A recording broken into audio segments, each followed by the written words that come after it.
Good morning, all. So today I am discussing about job analysis. So job analysis can be defined as the process of identifying the tasks comprising a particular job to assess whether they could be organized in a productive manner. So job analysis is very important. So it is defined as the process of identifying the tasks comprising a particular job to assess whether they could be organized in a productive manner or not. So suppose first I have to identify what are the tasks done by this done through this job, and also have to assess whether it could be organized in a productive manner or not. Okay, so this will identify the main features of the job. Okay, so this is useful for to identify what are the main features of that job, and also the major tasks undertaken. So what are the major tasks are undertaken for this job, and also what are the results to be achieved through this job. Okay, so that means what the management is expecting from this job. Okay, after that, and how one job is related to the other jobs in the organizational hierarchy. Then you have to comparison with one job with another one in the organizational hierarchy. So then you have to analyze each one, and with the comparison, then what is the differences in both the jobs, and what are the responsibilities of the jobs, and what are the duties of that for these jobs, and the product of the job analysis is job description. After performing the job analysis, so we are getting the job description. Okay, so after job analysis, the next step is job description. So job description is an accurate and concise description of the overall purpose of the job. Okay, so job description is nothing but an accurate and concise description of the overall purpose of the job. For what purpose you have to create that job, and what we are expecting from that job, and what is the purpose of that job. Okay, so and after that, second one is the principal duties of the job of the person doing this job. So what are the main duties of this job? Okay, so what are the principal duties of this job is also clearly explained in the job description. So the job description emphasizes the job requirements. Clear job description. So job description emphasizes what are the job requirements. That means what are the qualifications required and what are the skills required for this job. And clear job description constitutes the basis for advertising the vacancy positions and for drawing up job specifications. So in the clear job description, it constitutes, then only we have clear job description, then we are giving clear advertisement for the various vacancy positions in the organization. So from this job description, we derive job specifications. Okay, so once individuals are selected to the post, job description allows them to know exactly what their roles and are and what is expected of them. Okay, so with this job description, it is allows them to know exactly what their roles and what is expected of them. So the employees also knows about clearly what is the roles of the job and what they are, suppose what is expected from them. Okay, from management side, the management is expected from this job. That means so what the management is expected from the employee. Okay, from this job. Okay, so this is clearly explained in the job description. Then job specification. After that, job specification is also one of the important thing. So in the job specification, so job specification identifies the requirements on the part of the person to perform the given job. So job specification is clearly explains what are the requirements on the part of the person to perform the given job. So for doing this job, what type of skill set they need and what type of knowledge is required for doing this job. So all these are clearly mentioned in the job specification. So I am clearly explaining with this one example. Suppose you had to buy a new mobile for advanced features. Suppose in mobile, they are giving the specifications and descriptions of that product. So nowadays, why I'm selecting mobile phone? Because in interview process, the every candidate will be treated as a product, just like a product. So you have to market yourself in the interview. That means what is differences, what are the different skill sets you have with other, so and what knowledge you have with other comparison with other. So you have to give the differentiation. That means you are not exactly knowing, but you have to present and you have to demonstrate yourself what type of skill sets you have and what type of knowledges you have. So what type of efficiencies you have and what type of abilities you have. So you have to show all these things at the time of interview. Then only the interviewer identifies your talent and skills. Then they are giving an opportunity in their organization. That means job, they are giving the job. Okay, that means you have to market yourself. Okay, so you are a product and you have to tell what are the skills you have and what are the knowledges you have. So you have to present all these things in the interview time, at the interview time. Okay, so just like it is a marketing process, that's why I'm giving this type of examples. So suppose if I have to take mobile phone, so in the mobile phone also there you are clearly mentioned what are the features and specifications you have to give in that mobile. So what is the display size and what is the, suppose it is a AMOLED display, suppose or a full HD display or HD display, or something, suppose what refresh rate you have, so 90 Hz or 120 Hz, and this is also important one. So and also notch display or dot display nowadays. So and full display or curved display or anything. So these are important things. And after that coming into RAM and ROM, so 8 GB RAM or 6 GB RAM or 4 GB RAM or 128 or 256 or 64 ROM size.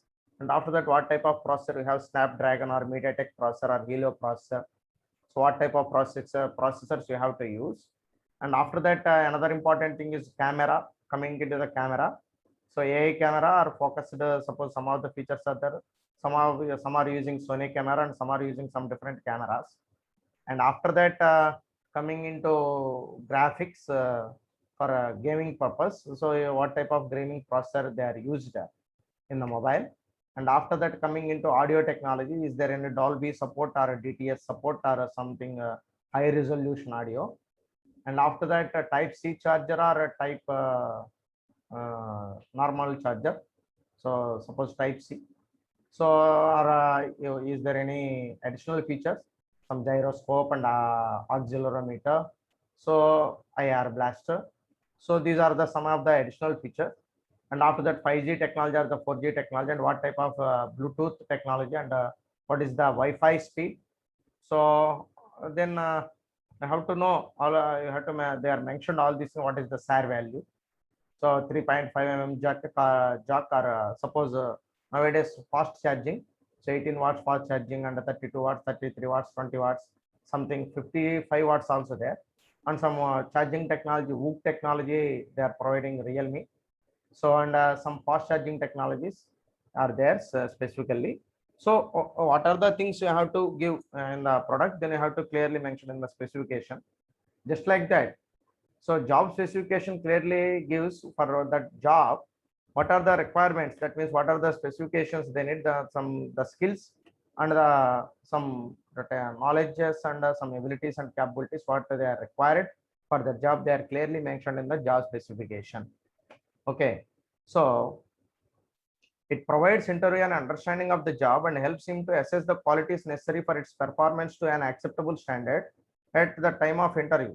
So then only they clearly explains job specificationally, then the interviewer is able to how to conduct an interview and what type of skills you have to test it and what are the requirements for this job.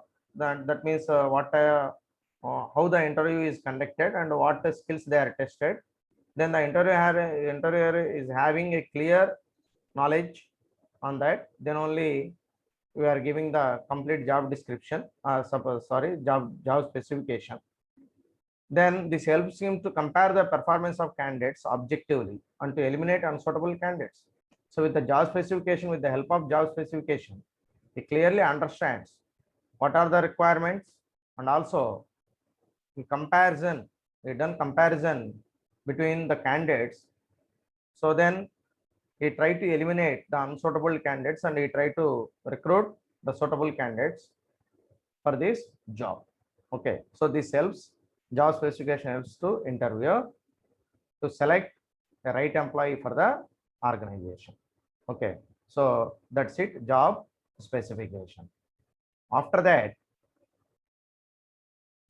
manpower planning is another important thing. So manpower planning is a scientific process of evaluating the right quantity of right men to be required in the future at right time on the right job. So for every organization, there is a future requirement of the employment is there. So that means suppose you need some employees for coming 2 months or 3 months.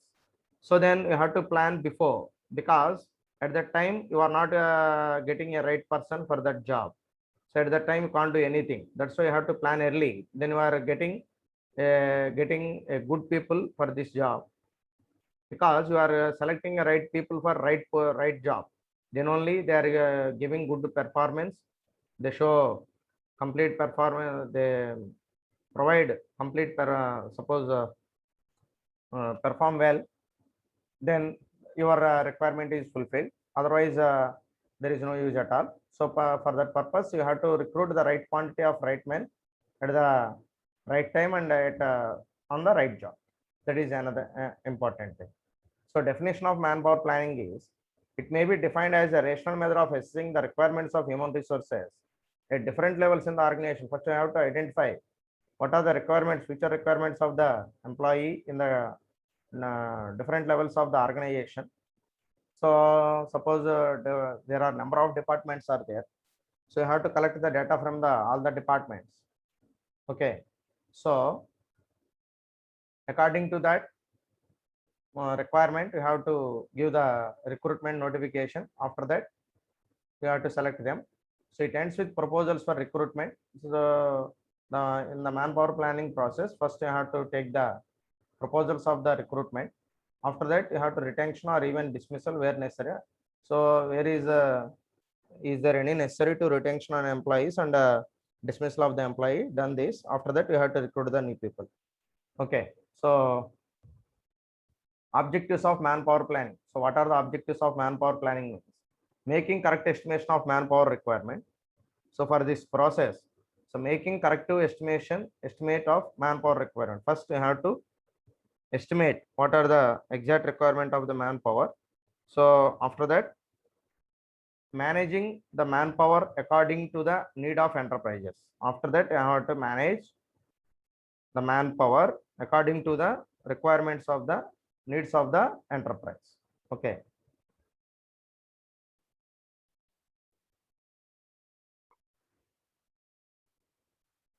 So helps in recruitment and selection. After that, manpower planning is very important for helps in recruitment and selection. So it is very helpful for recruitment and selection. So how many people are we are recruiting and how many people are we are selection? So recruitment notification, at what time you have to give the recruitment notification, and also how many number of people you have to select for various jobs in the organization. Then you have to plan according to the manpower plan. Then after that, maintaining production level. So after that, you have to maintain good level of production in the organization. Then you need of good number of people, enough number of people. Then only you are able to maintaining the good production level in the organization.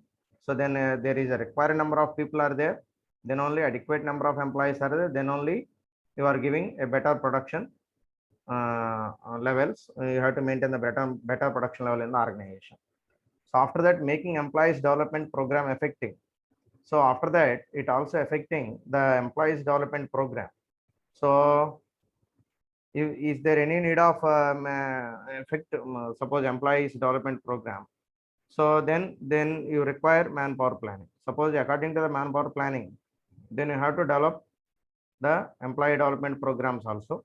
That is also another important objective. And you have to maintain the establishing industrial peace within the organization.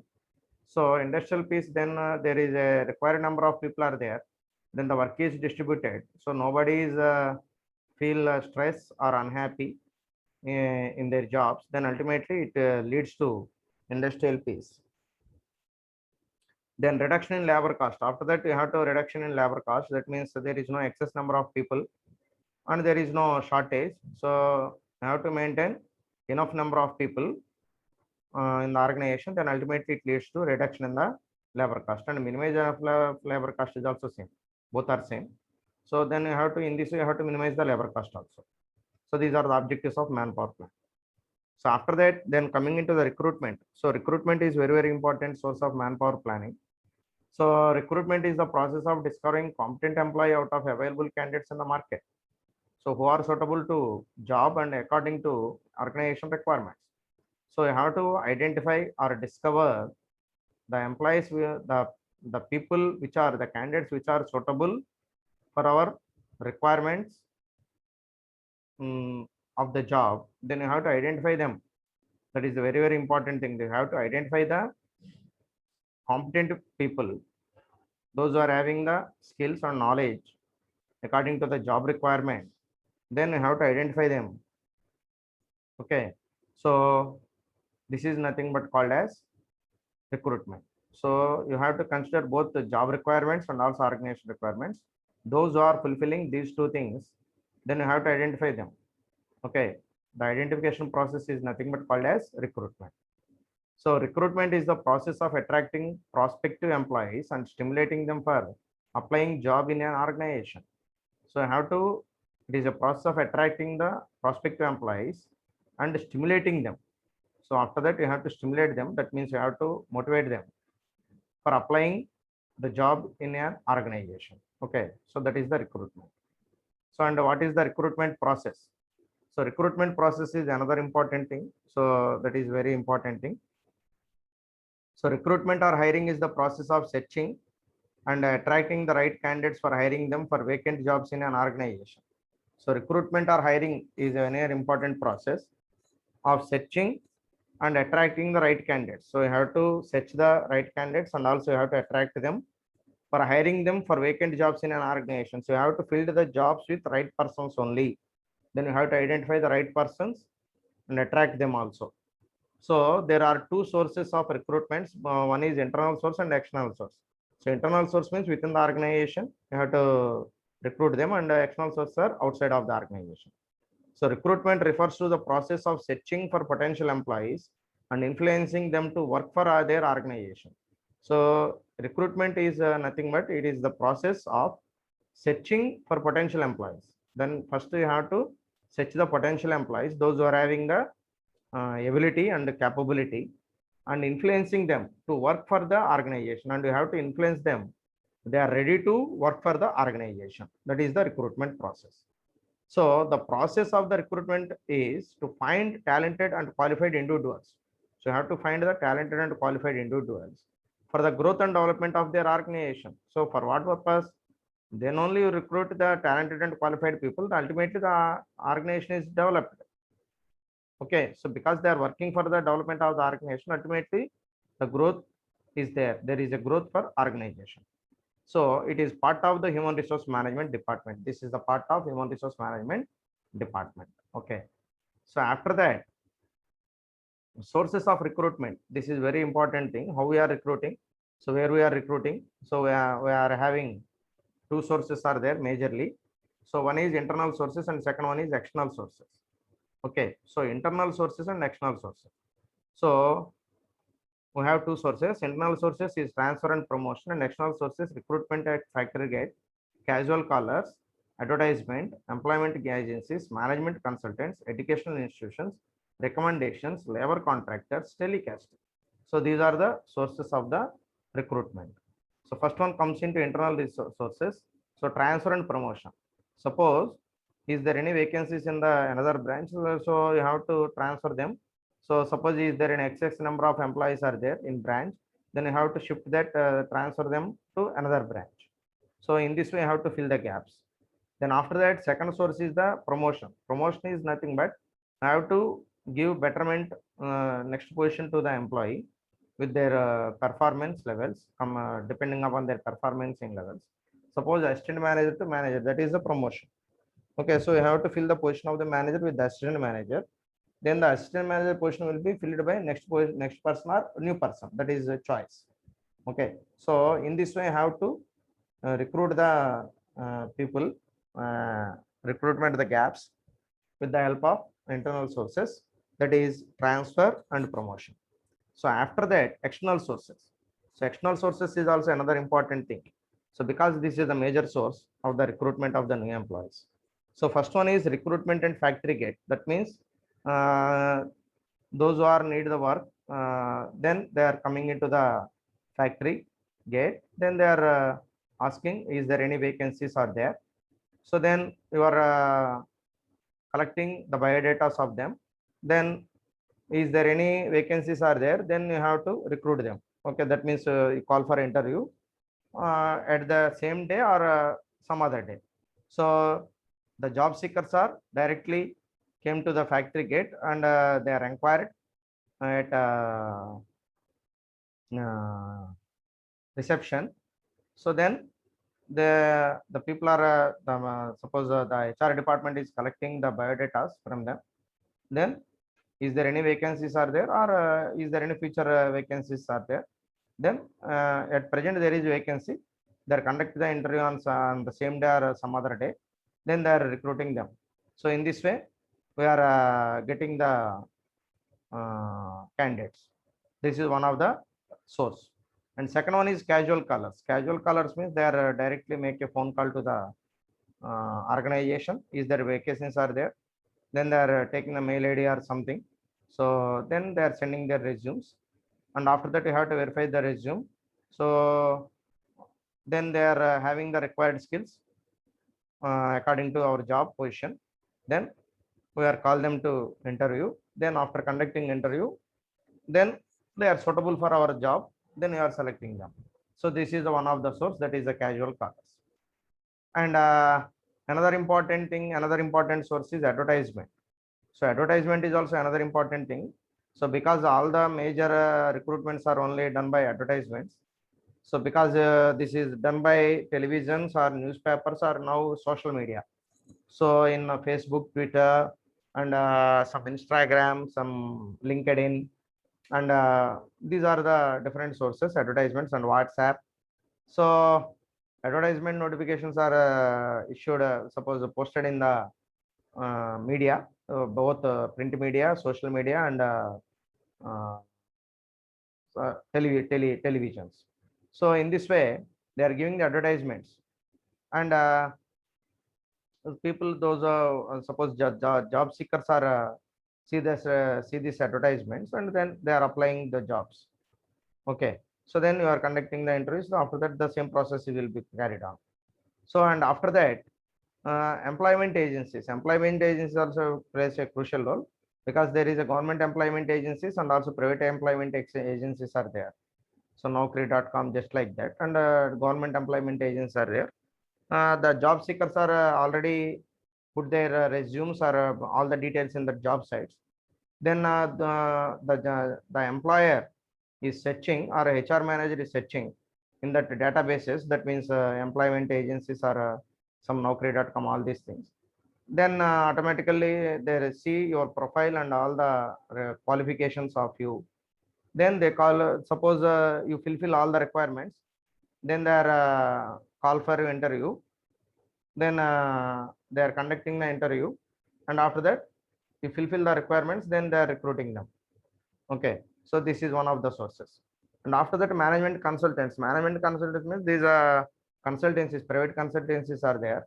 So suppose the job seekers are going to that consultancies, approaching that consultancies, and they are getting some fees from that people. So and they are sending their resumes to the different suppose those who are having the, suppose the companies are having vacancies. So then they are sending their resumes and biodata to that companies, then they are arranging the interview. So the companies are directly approaching the management consultants, then they're taking the data, and after that they call for interview. Okay, so these are the mediators. Okay, so the management consultants are the mediators. Okay, so after that, education institutions today, this is a major source for the recruitment process. So education institutes are playing a crucial role in the recruitment process. So both the off the campus interviews and on the campus interviews. So directly the companies are came to the colleges, education institutions, and they are conducting the interviews. And after that, they are giving the offer letters to the students. So because more number of people are there, because the huge number of students are there, so the choice is high. So then they are selecting the right people, and also give the placements. So in this way, both are benefited. Both the education institutions, students are benefited, and also companies are benefited. So in this way, the education institutions are nowadays a major role in the recruitment process. So for that purpose, there is a placement cell, and every college is trying to give training in placements. So how to get the jobs, how to crack the interview. So CRT, campus recruitment trainings, because all there is they are trained. So then it is easy process to recruit the candidates from the education institutions for the companies. Okay, after that, recommendations also playing a crucial role. So recommendations is nothing but from external and internal. Internally, the already those who are working in the organization, then they are also give some recommendations. So suppose my brother is there and my sister is there, or some relative is there, sir, please, is there any chance to recruit them? So then I am giving, I referred these people. And also another sources are outsiders also. So those who are having communication with the organization, so the external people are also give recommendations. Some politicians or some businessmen and some people, some reputed people in the society, they are also giving recommendations. Depending upon the recommendations, they are conducting interview. After that, conducting interview, they are satisfied, then you are recruiting. Otherwise, they are not recruited. So that is the. So that is recommendations. That is the one of the source. And after that, labor contractors. Labor contractor also one of the important source. So suppose you need some 100 number of labor, then you directly contact the labor contractor, and I need some 100 people are there, 100 people for this purpose. Then he arranges all of them. Like the building contracts. Suppose for building contracts you need some labor. Suppose you contract some labor contractor, then he arranges the number of labors suppose you require. So that is also both companies and also some unsegmented works. So then that means organized sector and unorganized sector. So both sectors there is a importance of labor contractors. Okay. So then after that, last thing is telecasting. So telecasting means, that means you have to give the advertisements in the televisions. There is employment notifications in television channels daily. That means suppose you have you see the DD Doordarshan channel, then they are daily give the employment news. Suppose that broadcasting the employment news. So those who need the job, then at that time you have to see that show. Then they are giving complete details about that job, and what are the vacancy positions are there, how many number of how many vacancies are there, and what are the requirements, what is the age limit, and what is the salary. So how the recruitment process is going on, and how to apply, and tell them all the details clearly. Okay, so then you directly see that show, then you are able to apply that job, or suppose you are able to apply this job. Then after that, they are arranging the interview. Okay, so in this way, the management is recruiting the new employees for the organization. So these are the major important sources for recruitment. Okay, so that's it.